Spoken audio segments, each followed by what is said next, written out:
ನಮಗೆ ಉಪಯೋಗ ಎಲ್ಲ ಉಂಟು ಅಡಿಯ. ಏನು ನೋಡಿ, ಈ ಹೆಂಡ ಕುಡಿತೇವಲ್ಲ, ಇದು ದೇವರೇ ಕೊಟ್ಟ ವರ.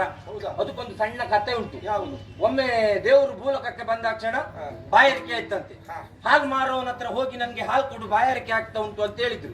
ಹಾಲು ಮಾರುವವ ದೇವರಿಗೆ ಹಾಲು ಕೊಡದೆ ನಾನು ಹಿಂಗ್ ಕೊಡುದಿಲ್ಲ, ನೀವು ಸತ್ತ ಒಂದು ಬೈದು ಕಳ್ತಿದ್ದ. ಮತ್ತೆ ಅವ ದೇವ್ರ ಮುಂದೆ ಹೋಗುವಾಗ ಒಂದು ಹೆಂಡದ ಅಂಗಡಿಗೆ ಹೋದ. ಹೆಂಡ ಮಾರುವವನ ಹತ್ರ ಬಾಯಾರಿಕೆ ಆಗ್ತದಂತ ಕೇಳಿದಾಕ್ಷಣ ಹೆಂಡ ಮಾರುವವ ಹೆಂಡವನ್ನ ದೇವರಿಗೆ ಕೊಟ್ಟ. ದೇವರು ಹೆಂಡವನ್ನು ಕುಡಿದ್ರು. ಆಗಲೇ ವರ ಮತ್ತು ಶಾಪವನ್ನ ಕೊಟ್ಟದ್ದು.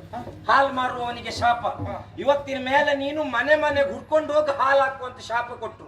ಹೆಂಡದಂಗಡಿಯವನಿಗೆ ವರ, ನಿನ್ನ ಅಂಗಡಿ ಎಷ್ಟು ಒಳಗಿದ್ರು ನಾಳೆ ಮೇಲೆ ನಿನ್ನ ಅಂಗಡಿ ಹುಡ್ಕ ಬಂದು ಕುಡಿದ್ರು ಅಂತ ವರ ಕೊಟ್ರು.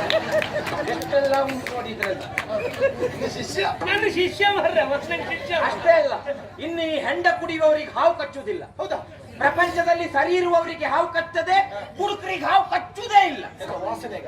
ಮತ್ತೆ ಸರಿ ನೋಡಿ, ಹೆಂಡ ಕುಡಿಯುವವರು ಹೆಂಡ ಕುಡಿದು ಹೇಗೆ ನಡ್ಕೊಂಡು ಬರ್ತರು. ಹೀಗೆ ನಡ್ಕೊಂಡು ಬರುವಾಗ ಅವರಿಗೆ ಹಾವು ಕಟ್ಲಿಕ್ಕಂತ ಬರ್ತದೆ.